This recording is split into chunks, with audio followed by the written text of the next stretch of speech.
Hi, Pete. This is Peter Code, and he helped build this boat that's behind us. Can you explain what the boat is about?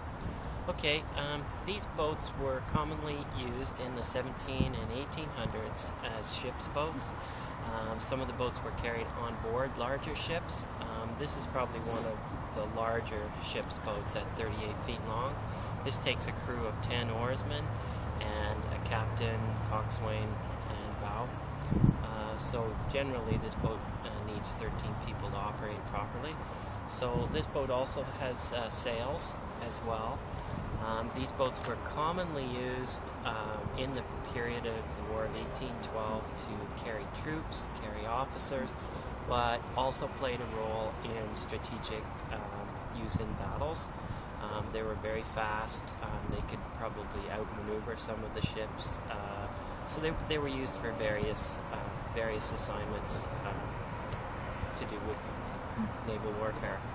And tomorrow is a big celebration here at Fort York, so that's why the boat is here today. Yes, it's period to the time of the Battle of York.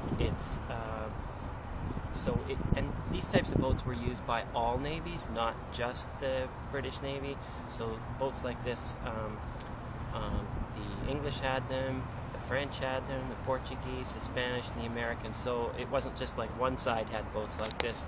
Anybody who had ships boats. It was just a natural piece of deck hardware. It's pretty hard to operate a ship without a ship's boat.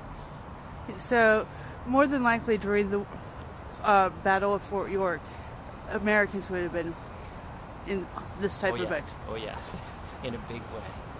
Yeah, and they would have brought everything they had. And so a ship may have had 2 or 3 of these that would be carried on deck as well.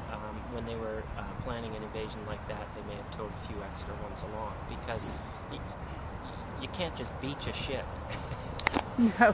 And so these were the transportation to get from ship to shore. And it would have landed pretty close to where we're standing right now, wouldn't it? Yeah, just probably a little bit to the west of us here. You check with the Fort people to be exact, but yes, there's a park over there that is pretty exact about where the Americans landed. Thank you so much, Peter. Okay. Hi, Carrie. You work here at Fort York? Yes, I do. In the barracks, I noticed that families lived in the barracks. So during the War of 1812, they were here.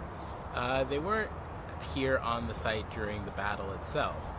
Shortly before, about a day before, the British spotted the Americans sailing towards the town of York, so they were evacuated to the town.